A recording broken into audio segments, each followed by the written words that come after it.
Welcome to Y.MGMT MBA. So, in our previous class, we have completed demand function, demand schedule and demand curve. तो हमने last class में demand schedule, demand curve and demand function हमने पढ़ा था और आज की class में हम लोग लॉ ऑफ डिमांड समझने जाएंगे कि लॉ ऑफ डिमांड क्या होता है. So let's start. देखिए, लॉ ऑफ डिमांड बेसिकली ये क्या बताता है हमें, ये इन्वर्स रिलेशनशिप बताता है किसके बीच में, प्राइस एंड क्वांटिटी डिमांडेड के बीच में. मतलब लॉ ऑफ डिमांड हमें ये बताता है कि जो प्राइस है किसी भी कमोडिटी की और जो क्वांटिटी डिमांड की जा रही है उस कमोडिटी की, उन दोनों के बीच में इन्वर्स रिलेशनशिप होता है. इन्वर्स का मतलब क्या, कि एक अगर इंक्रीज़ हो रहा है तो दूसरा क्या हो रहा है, डिक्रीज़ हो रहा है. जैसे फॉर एग्ज़ाम्पल मैं अगर आपको बताऊं, फॉर एग्ज़ाम्पल जैसे प्राइस इंक्रीज़ हो रही है, जैसे प्राइस है, हमारी प्राइस अगर इंक्रीज़ हो रही है तो हमारी जो क्वांटिटी डिमांडेड रहेगी वो क्या होगी, डिक्रीज़ होगी. इन द सेम वे अगर हमारी प्राइस क्या हो रही है, डिक्रीज़ अगर होगी तो हमारी क्वांटिटी डिमांडेड क्या होगी, इंक्रीज़ होगी. तो हम लोग इसको क्या बोलते हैं, ये इन्वर्स रिलेशनशिप हम लोग बोलते हैं. ठीक है, डायरेक्ट रिलेशनशिप तब होता है जब प्राइस इंक्रीज़ होगी और डिमांड इंक्रीज़ होगी, जब प्राइस डिक्रीज़ होगी डिमांड डिक्रीज़ होगी. तो लॉ ऑफ डिमांड बेसिकली हमें ये बताता है कि प्राइस एंड क्वांटिटी डिमांडेड के बीच पे इन्वर्स रिलेशनशिप होता है. यहाँ पे एक पॉइंट और इम्पॉर्टेंट है, कीपिंग अदर फैक्टर्स कांस्टेंट. बाकी जो भी फैक्टर्स होते हैं वो कांस्टेंट रहेंगे और इसको हम लोग क्या बोलते हैं, सेट्रिस पैरेबिस. हम लोग इसको बोलते हैं सेट्रिस पैरेबिस.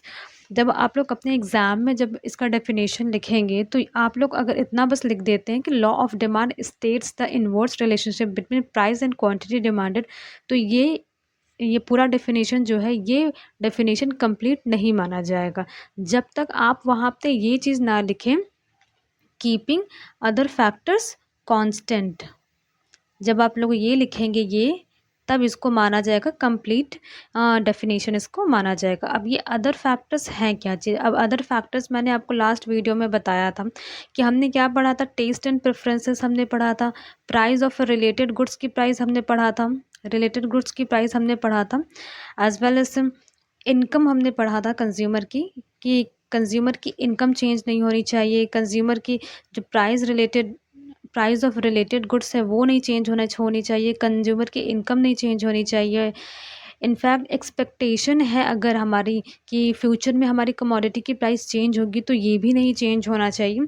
तो हमने जो फैक्टर अफेक्टिंग डिमांड जो हम लोग पढ़े थे ना लास्ट वीडियो में, वो सारे फैक्टर्स चेंज नहीं होने चाहिए. मतलब यहाँ पे सिर्फ हम लोग प्राइस और क्वांटिटी के ही बारे में हम लोग पढ़ रहे हैं. तो यहाँ पे मैंने ये चीज़ भी आपको अच्छे से ये चीज़ एक्सप्लेन किया है कि प्राइस जब नीचे जा रही है, प्राइस जब कम हो रही है तो हमारी क्वांटिटी डिमांडेड क्या हो रही है, इंक्रीज़ हो रही है. ठीक है, प्राइस जब हमारी क्या हो रही है, इंक्रीज़ हो रही है, तो हमारी क्वांटिटी डिमांडेड क्या हो रही है, कम हो रही है. और सेट्रिस पैरेबिस का मतलब क्या होता है, अदर थिंग रिमेन कांस्टेंट. जब हम लोग बोलते हैं अदर थिंग रिमेन कांस्टेंट, इसका मतलब ये कि जो फैक्टर्स हमारे अफेक्ट करते हैं डिमांड को, वो सारे फैक्टर्स क्या होंगे, हमारे कांस्टेंट रहेंगे. ठीक है, तो यहाँ पे जब भी आप डेफिनेशन लिखेंगे, डेफिनेशन में आपको ये चीज़ लिखना बहुत इंपॉर्टेंट है. मतलब आपको ये चीज़ बताना होगा कि यहाँ पे दूसरे सारे फैक्टर्स जो होंगे वो क्या होंगे, कांस्टेंट होंगे. ठीक है, उसके बाद हम लोग आगे मूव करते हैं. अब हम लोग यहाँ पे पढ़ेंगे assumptions of law of demand. Law of demand के केस में कुछ यहाँ पे अजम्पशंस भी लिए जाते हैं. जैसे कि मैंने आपको बताया कि कुछ ऐसे फैक्टर्स होते हैं जो चेंज नहीं होते हैं. मतलब लॉ ऑफ डिमांड में बेसिकली हम लोग सिर्फ प्राइस की बात कर रहे हैं और प्राइस के साथ हम लोग डिमांड की बात कर रहे हैं. मतलब प्राइस की बात कर रहे हैं और डिमांड की बात कर रहे हैं. तो यहाँ पे assumptions of law of demand में ये चीज़ दिया है कि फर्स्ट पॉइंट क्या है, prices of substitute good do not change. मतलब जैसे मैंने आपको बताया था ना कि जो अदर फैक्टर्स होते हैं वो रिमेन कांस्टेंट रहते हैं. तो अदर फैक्टर्स में एक फैक्टर हमने ये पढ़ा था कि प्राइस ऑफ रिलेटेड गुड्स पढ़ा था ना. तो रिलेटेड गुड्स में हमने दो गुड्स पढ़े थे, एक हमारा क्या था, सब्स्टिट्यूट गुड्स था, और दूसरा हमारा क्या था, कॉम्प्लीमेंट्री गुड्स था. तो यहाँ पे फर्स्ट पॉइंट में ये दिया है कि price of substitute good do not change. मतलब कि सब्स्टिट्यूट गुड्स के जो प्राइस है वो चेंज नहीं होंगे. सेकंड ये है कि जो हमारी कॉम्प्लीमेंट्री गुड्स के जो प्राइसेस हैं वो भी क्या होंगे, रिमेन कांस्टेंट रहेंगे, वो चेंज नहीं होंगे. अब सब्स्टिट्यूट गुड्स क्या होते हैं? जो गुड्स एक दूसरे की जगह पे यूज़ किए जाते हैं वो होते हैं सब्स्टिट्यूट गुड। जैसे कि मैंने आपको टी एंड कॉफ़ी का एग्जांपल मैंने आपको बताया था। और कॉम्प्लीमेंट्री गुड्स क्या होते हैं? जो गुड्स एक साथ यूज़ किए जाते हैं। एक साथ यूज़ करने का मतलब क्या? जैसे कि आप पेन यूज़ कर रहे हो और पेन के साथ आपने इंक की भी बॉटल खरीद के लाए, तो पेन और इंक का हम लोग एक साथ ही यूज़ कर सकते हैं, ठीक। थर्ड पॉइंट हमारा क्या है? Income of the consumer remain the same. जो हमारे कंज्यूमर की इनकम होगी ये क्या होगी? रिमेन सेम हमारी रहेगी, ठीक है। हमारे कंज्यूमर की जो इनकम होगी वो सेम रहेगी, उसमें किसी भी तरीके की कोई चेंजेस नहीं आएंगे। एज वेल एज यहाँ पे फोर्थ पॉइंट में देखें तो there is a no expectation of a change in price in the future. Future में हम लोग ये एक्सपेक्ट नहीं करेंगे कि फ्यूचर में जो प्राइस होगी वो चेंज होगी कमोडिटी की। मतलब यहाँ पे कोई एक्सपेक्टेशन नहीं रहेगा कि फ्यूचर में हमारी कमोडिटी की प्राइस क्या होगी, वो चेंज होगी, ठीक। फिफ्थ पॉइंट हमारा क्या है? Test and preference of the consumer remain the same. जो टेस्ट एंड प्रेफरेंस होगी कंज्यूमर की वो क्या होगी? रिमेन सेम रहेगी, उसमें कोई भी चेंजेस नहीं आएंगे, ठीक है। तो ये assumptions of a law of a demand में आप ये चीज़ देखिए कि जो भी हमने फैक्टर्स अफेक्टिंग डिमांड पढ़े थे ना, बस उन्हीं सारे फैक्टर्स को लिखकर हमने ये बता दिया कि इन सारे फैक्टर्स में किसी भी तरीके की कोई चेंजेस नहीं आएगी जब हमारा लॉ ऑफ डिमांड वर्क करेगा। मतलब लॉ ऑफ डिमांड में बेसिकली हम लोग बस ये पढ़ते हैं कि हमारे प्राइस एंड क्वांटिटी डिमांडेड के बीच में क्या रिलेशनशिप है। सो यहाँ पे हमने क्या देखा? यहाँ पे assumptions of law of demand हमने देखा। उसके बाद हम लोग, मैं इसको क्लीन कर देती हूँ, ठीक। उसके बाद नेक्स्ट हम लोग क्या करेंगे? नेक्स्ट हम लोग पढ़ेंगे क्या? Demand schedule and demand curve. कहने का मतलब ये है कि लॉ ऑफ डिमांड बेसिकली इसमें हमने क्या चीज़ पढ़ा? इसमें हमने पढ़ा कि हमारी जो प्राइस एंड क्वांटिटी डिमांडेड के बीच में जो रिलेशन होता है वो इन्वर्स होता है। तो उस रिलेशनशिप को मैंने schedule as well as curve के फॉर्म में यहाँ पे दिखाया है। वैसे तो हम demand schedule and demand curve अपने लास्ट वीडियो में ही कवर कर चुके हैं, लेकिन फॉर एन एग्जाम्पल मैंने यहाँ पे एक कोट किया है। तो देखिए डिमांड शेड्यूल बेसिकली होता क्या है? जब हम लोग प्राइस एंड क्वांटिटी डिमांडेड के बीच की जो रिलेशन होती है वो टैबुलर फॉर्म में जब हम लोग प्रेजेंट करते हैं तो वो हमारा डिमांड शेड्यूल होता है। और डिमांड कर्व हमारा क्या होता है? जब वही टैबुलर फॉर्म में जो हम लोग प्राइस एंड क्वांटिटी डिमांडेड के रिलेशनशिप को शो करते हैं, जब हम लोग उसको कर्व के फॉर्म में दिखाते हैं तो वो हमारा क्या होता है? डिमांड कर्व होता है।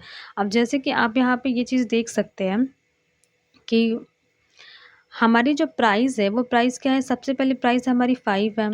देन जब हमारी प्राइस 5 थी तो हम लोग क्वांटिटी डिमांडेड कितनी थी हमारी कमोडिटी एक्स की? 1।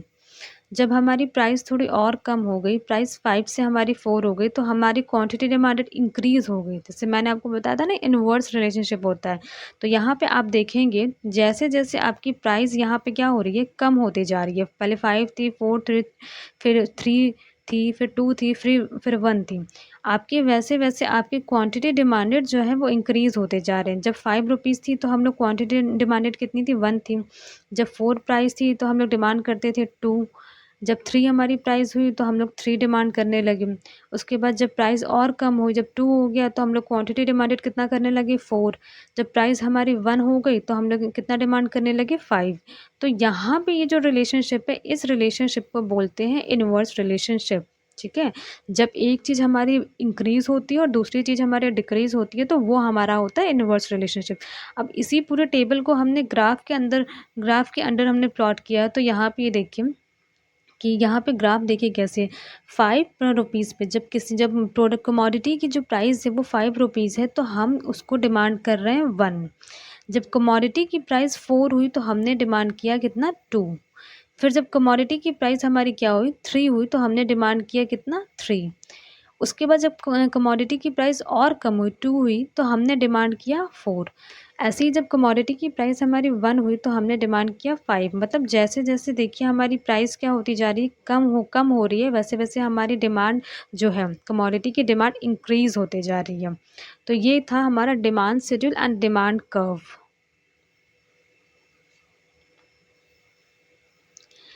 इसके बाद फर्दर मैं कुछ यहाँ पे इम्पोर्टेंट पॉइंट्स बताऊँगी जो हमारे लॉ ऑफ डिमांड में है। तो देखिए फर्स्ट क्या है, law of demand is a qualitative not quantitative. Law of demand क्या होता है हमारा, क्वालिटेटिव होता है, ये क्वांटिटेटिव नहीं होता है। कहने का मतलब ये है, जैसे मैं पूरा पढ़ देती हूँ, it only indicate direction of a change in the amount demanded and does not indicate the magnitude of a change. Law of demand जो होता है ये बस हमें क्या बताता है, ये हमें सिर्फ क्वालिटेटिव चेंजेस के बारे में हमें बताता है, जो भी क्वालिटेटिव फॉर्म में चेंज आता है, क्वांटिटेटिव चेंजेस के बारे में नहीं बताता। इसका मतलब ये कि हमारे प्राइस और डिमांड में जो भी डायरेक्शन जब चेंज होगा तो वो हमें इंडिकेट करेगा। जब डायरेक्शन चेंज होगा, जैसे प्राइस इंक्रीज़ होगी तो हमें पता चलेगा, जब हमारी प्राइस क्या होगी, डिक्रीज़ होगी तो हमें पता चलेगा। बट कितनी प्राइस इंक्रीज़ हो रही है, कितनी प्राइस इंक्रीज़ हो रही है तो कितने परसेंट डिमांड में चेंजेस आ रहा है, कितनी परसेंट प्राइस हमारी डिक्रीज़ हो रही है तो डिमांड में कितने परसेंट चेंजेस आ रहे, ये चीज़ नहीं बताएगा। मतलब यहाँ पे मैग्नीट्यूड नहीं बताएगा, यहाँ पे मैग्नीट्यूड इंडिकेट नहीं करेगा, बस क्या हमें इंडिकेट करेगा, डायरेक्शन ऑफ अ चेंज। मतलब यहाँ पे सिर्फ हमें डायरेक्शन ऑफ अ चेंज हमें इंडिकेट किया जाएगा, डायरेक्शन ऑफ अ चेंज। ठीक, प्राइस इंक्रीज़ हो रही है तो डिमांड क्या हो रहा है, प्राइस डिक्रीज़ हो रही है तो डिमांड क्या हो रहा है, बस ये बताएगा। यहाँ पे मैग्नीट्यूड हमें नहीं बताएगा। ठीक है, सेकंड पॉइंट हमारा क्या है, does not establish any proportional relationship between change in price and the resultant change in demand. यहाँ पे हमें ये चीज़ नहीं बताएगा कि किस प्रपोर्शन में चेंज होंगे, मतलब कि हमारे जो डिमांड है, हमारी जो प्राइस है वो किस प्रपोर्शन में चेंज होंगे। मतलब ये कि हमारी 10% अगर प्राइस हमारी इंक्रीज़ हो रही है तो डिमांड कितना परसेंट चेंज होगा।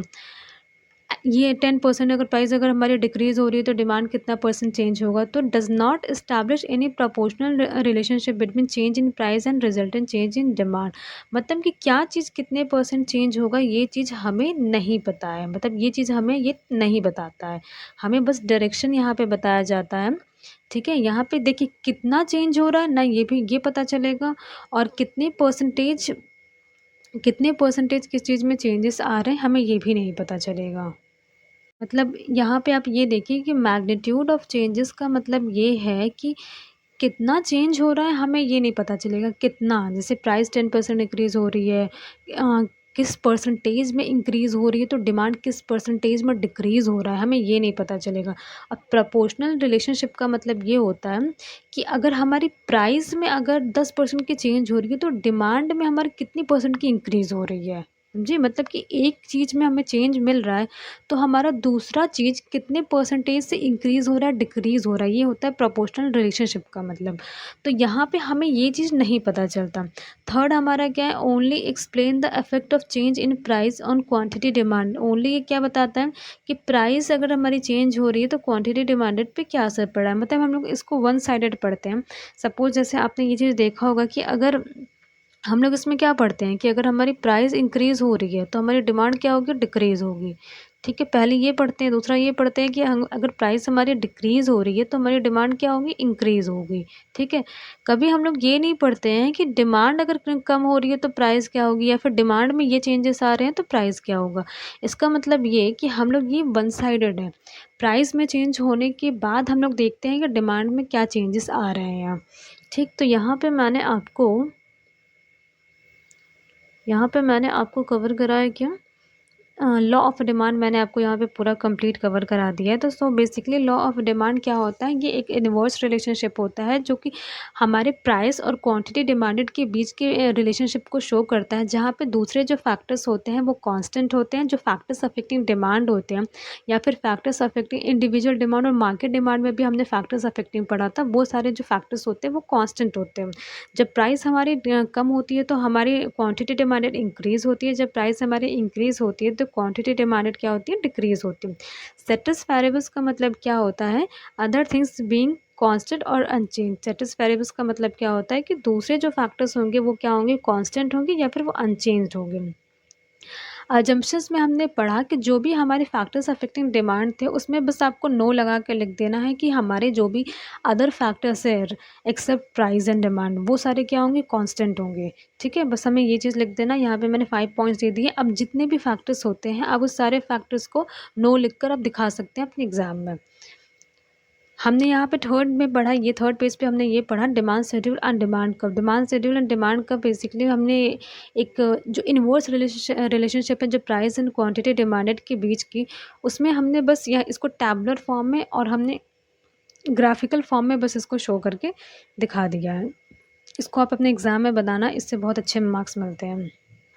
और कुछ लॉ ऑफ डिमांड के कुछ इंपॉर्टेंट पॉइंट्स हमने पढ़े, जहाँ पे हमने ये जाना कि लॉ ऑफ डिमांड हमें सिर्फ क्वालिटेटिव चीज़ें मतलब कि क्वालिटेटिव चीज़ें बताता है कि हाँ, अगर प्राइस में चेंज हो रहा है तो डिमांड में चेंज हो रहा है, प्राइस नीचे जा रहा है तो डिमांड ऊपर जा रहा है, बस ये बताता है। क्या चीज़ कितनी चेंज हो रही है हमें ये नहीं बताता, मतलब मैग्नीट्यूड नहीं बताता।